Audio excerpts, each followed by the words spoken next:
क्या हुआ जब रात 12 बजे एक लड़की चुपचाप रानी पद्मावती के जौहर कुंड में चली गई। फिर उसके साथ जो हुआ, उस स्थान पर जो घटना घटित हुई, देखकर आपके भी पसीने छूट जाएंगे।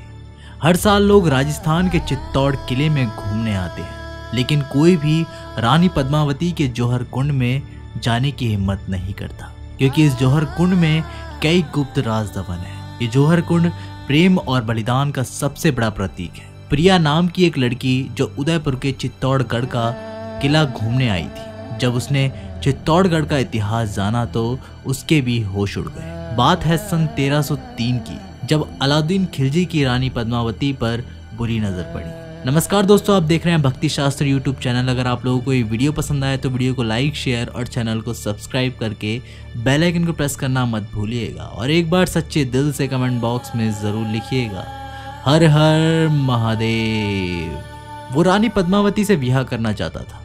इसके लिए उसने सन 1303 में राजा रतन सिंह के साथ युद्ध किया। राजा रतन सिंह ने भी बहुत पराक्रमी थे, लेकिन अलाउद्दीन खिलजी ने उन्हें धोखे से मार दिया। जब रानी तक ये खबर आई कि राजा युद्ध में वीर गद्दी को प्राप्त हुए, तो रानी पद्मावती ने कुंड के अंदर आग लगवाई और समस्त मृत सैनिकों की पत्नियों के साथ रानी पद्मावती उस जौहर कुंड में कूद गई।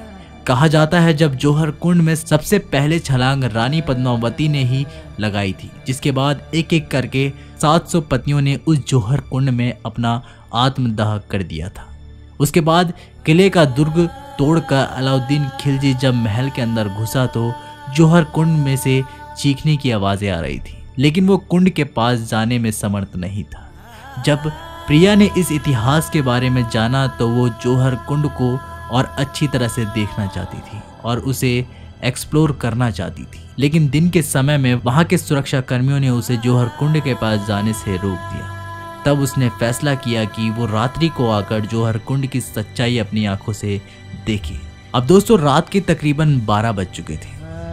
प्रिया चुपचाप रानी पद्मावती के महल में आ गई और धीरे धीरे जौहर कुंड की ओर आगे बढ़ने लगी। प्रिया जब सीढ़ी के माध्यम से जौहर कुंड के अंदर गई तो उससे बड़ा ही आपत्तिजनक एहसास हुआ। जब उसने जौहर कुंड की दीवारों को छुआ तो वो बहुत ही गर्माहट का एहसास करा रही थी, मानो सालों पुरानी आग की लपटें आज भी उसे गर्म कर रही थी। जब उसने जौहर कुंड के नीचे पहुंचकर वहां पर थोड़ी सी खुदाई करी तो उसे कुछ ऐसा प्राप्त हुआ जिसे देखकर प्रिया के रोंगटे खड़े हो गए।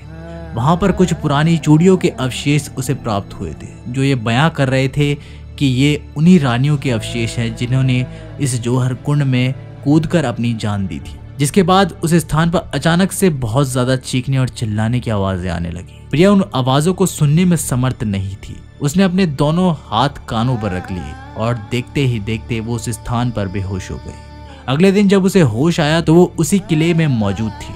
उसे कुछ सुरक्षा कर्मी उस स्थान से उठाकर लाए थे, लेकिन पिछली रात्रि को प्रिया ने उस जौहर कुंड में जो अनुभव किया उसे वो जिंदगी भर कभी नहीं भूल पाएगी। दोस्तों, सन 1958 में भी सरकार द्वारा इस जौहर कुंड में खुदाई की गई थी, जब यहाँ पर सरकार को कई हड्डियां, चूड़ियां और राख प्राप्त हुई थी, जिसके बाद उस इलाके को पूरी तरह से जौहर कुंड घोषित कर दिया। लोग इसे भूतिया महल भी कहते हैं और यहाँ जाने से हर कोई डरता है। इस घटना को लेकर आप क्या विचार रखते हैं? अलाउद्दीन खिलजी को लेकर आप क्या विचार रखते हैं? हमें नीचे कमेंट बॉक्स में ज़रूर बताइएगा। वीडियो अच्छा लगे तो वीडियो को लाइक, शेयर और हमारे चैनल को सब्सक्राइब करके बेल आइकन को प्रेस करना मत भूलिएगा। मैं जल्दी मिलता हूँ एक नई वीडियो के साथ, तब तक के लिए अपना ख्याल रखिएगा।